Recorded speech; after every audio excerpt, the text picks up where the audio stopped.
go after him. Speaking of potential Super Bowl teams, not the Cleveland Browns. They lost to the New England Patriots. Mm-hmm. But, dude, Myles Garrett, did you see his stat line this 5 game? sacks, yep. Insane. That guy's a beast. I mean, Will Campbell did his damn best, and he still gave up 2. Yeah, but at the end of the day, listen, Myles Garrett, I don't know why Myles Garrett. I mean, what are you going to do? Myles Garrett, I don't know why you're throwing a pity party. You signed up to play in Cleveland for the rest of your life, bro. You chose that life. You chose it. You could have played for anybody.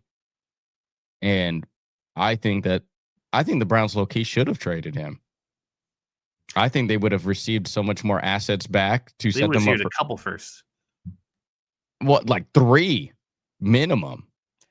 But the Patriots win 32-13. Drake May, 18-24, 282 yards, 3 touchdowns, and 1 bonehead interception. Dylan Gabriel on the other side of the ball, 21-35, 156, 2 touchdowns, 2 picks. They did not have a good day rushing by any means. The Patriots, I mean, their leading rusher was Travion Henderson, 10 carries for 75 yards. His longest carry was of 27. Drake May, 7 for 50. The Patriots' leading receiver was, believe it or not, Mac Hollins, 7 catches for 89 yards. Keyshawn Boutte, 3 for 75 and a score. Stephon Diggs, 3 catches, 14 yards, but his first NFL touchdown as a New England Patriot. Hunter Henry with a touchdown as well. Harold Fannin Jr. showed up for National Tight Ends Day, 6 catches, 62 yards, and a touchdown, as well as Njoku, 4 for 37 and a touchdown. But as we said, Myles Garrett, 5 sacks, pitches a storm on the sideline because he signed a contract that absolutely nobody made him. Patriots improved to 6-2. Where do you want to start here, Gerardo? With the text message I sent you that Drake May is a top 5 to top 3 quarterback in this league right now, and he is an elite quarterback as of 2025. Straight up. I've always been a fan of him. I thought he was the number 1 overall quarterback. I was a little bit bigger fan of him than Caleb Williams coming out of college because what me and Caleb talk about, like how I'm a big adversity guy, especially when you need that in your position. Drake May carried that really, really shitty UNC team to 9 wins that year, Twice. I believe. Yeah. Well, the team that he inherited after, what was it? The guy who ended up going to the Commanders, he was actually pretty decent too. Sam Howell.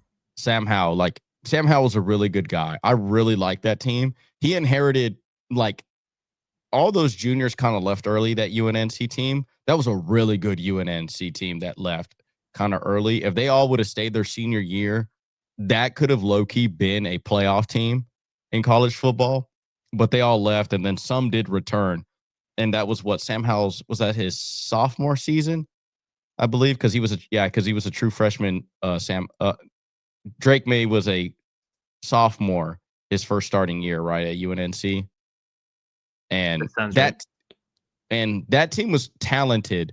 The team after that, bro, that was just Drake May and a whole bunch of walk-ons. Like, that team was unbelievably bad, and he dragged that team to like a really, really respectable 9 wins. And where Caleb Williams was surrounded by success, he had Lincoln Riley as a head coach. And not for nothing, Mac Brown's not even coaching in college anymore. So he got replaced with an even older, even fatter, an even shittier coach. But I've always been a fan of Drake May. I seriously, if this dude had any of the weapons that some of these young quarterbacks had, it would not even be funny. Seriously, it would not even be funny. And we see him with guys who are like NFL competent, which we didn't see last year. Mm-hmm. Mac Hollins, an NFL competent receiver. Keyshawn Boutte, somehow, some way, finally, an NFL competent receiver. Pop Douglas is pretty decent too. From time to time, Hunter Henry's pretty decent. And with an NFL competent, and I would even argue. Okay, I'm sick of the Josh McDaniel slander. That guy is a top 5 offensive coordinator in this league. Yes, 100% he is. He's just the opposite end when it comes to a head coach. Head coach, he doesn't know what he's doing, and that's okay. Like, to me, Bill O'Brien is a great NFL head coach. He's just a really shitty NFL GM. Which there's some theories out there that maybe he was taking that job on purpose at the end, but we don't need to dive into that. Yeah, but like at the same time, like to me, like I've always trusted McDaniels to be a great offensive coordinator. I would never trust him to be a head coach. He's screwed over the AFC West twice doing that. But I mean, the Patriots, if you there are two pieces out there that if the Patriots get, I think would be so dumb talented for them. Max Crosby or AJ Brown. I do not care what Philadelphia keeps saying. To me, the longer they keep saying he's not available means he is available. He just hasn't been available for the right price. I think if you get AJ Brown, who's clearly disgruntled there, and it's also, and we'll get to Philly in a bit, but like, or Max Crosby on that, you get Mad Max with Mike Vrabel, bro. Get out of town. Like, Patriots need pass rush help bad. mm-hmm. I am a little bit disappointed in Harold Landry this year with y'all. Hot start, and he hasn't shown up since. And because your best one is what the former LSU guy, Clavion Chason. yeah, and he's serviceable. He's a great two. I would not build my D line around him as my number one pass rush. And Barmore was benched the entire first quarter for disciplinary things. Yeah, so I like Keon White was a healthy scratch. Like I would love for y'all to get like, because now we're in the realm of there's clearly teams not winning a Super Bowl this year. Trey Hendrickson. Trey Hendrickson. Well, I don't know because the Bengals are still in the hunt, but like he still wants out. Yeah, I mean, also like the Bengals defense is so bad it don't matter whether he's there or not. But I think the Patriots should heavily consider, like, because one, getting a guy like AJ Brown or Max Crosby, one, those two are actually under contract, at least, and that means you're helping out your young quarterback and this young team be built on success. Not only this year, if you have a Super Bowl chance this year, you'll definitely have one next year. And you'll probably have one the year after that. Like, especially how long you'll have Mike Vrabel and how long you have this quarterback, you will always be in the hunt. So why not really speed up that process into really taking over this division? You already had your hardest game of the year. So why? Yeah. Yeah. So like no first round. And I'm going to say this truthfully. No first round pick is going to be better than Max Crosby is right now. And I don't mean that long-term wise. Yes, that first-round pick could potentially be a Hall of Famer down the line.